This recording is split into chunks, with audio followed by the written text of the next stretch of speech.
સુરતમાં નજીવી બાબતે પણ લોકો આપઘાત કરતા હોવાનું સામે આવ્યું છે। ત્યારે વેસુ ખાતે રહેતા યુવાને જમવાની બાબતે પત્ની સાથે થયેલા ઝઘડા બાદ ફાંસો ખાઈ આપઘાત કરી લેતા 3 સંતાનોને હાલ રજડી પડ્યા છે।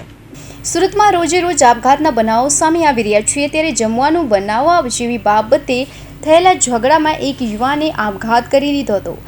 વાત એમ છે કે વેસુ ખાતે રહેતા 25 વર્ષીય વિજય લક્ષ્મણ પત્ની અને બાળકો સાથે રહેતો હતો અને જમવાનું બનાવવા બાબતે વિજયનું તેની પત્ની સાથે ઝઘડો થયો હતો। જે ઝઘડામાં આવેશમાં આવી ગયેલા વિજયે પોતાના ઘરે જ ગળે ફાંસો ખાઈ આપઘાત કરી લીધો હતો। જેને લઈ 3 સંતાનોએ હાલ તો પિતાની છત્રછાયા ગુમાવી દીધી છે। હાલ તો બનાવની જાણ થતાં પોલીસે સ્થળે દોડી જઈ લાશનો કબજો લઈ પીએમઆરકે ખસેડી વધુ તપાસ હાથ ધરી હતી। મારું નામ ભાઈ કિરણભાઈ લક્ષ્મણભાઈ છે। મન્નાર છે મારો નાનો ભાઈ છે વિજયભાઈ લક્ષ્મણભાઈ। એની પત્ની નાઇટમાં કામ કરવા ગયેલી હતી। નાઇટમાં કામ કરવા ગયેલી હતી તો એ રજા પર હતો તો આવીને એને જમવાનું બનાવવા માટે 2 માણસો લડાયા હતા। તો હવે એની પત્ની તો ઉપર જતી રહી એવું જાણવા મળ્યું હતું। એ ભાઈ અંદર કંઈક જઈ અને એના રૂમમાં જઈને ગળે ફાંસો ખાઈ લીધો હતો। હા,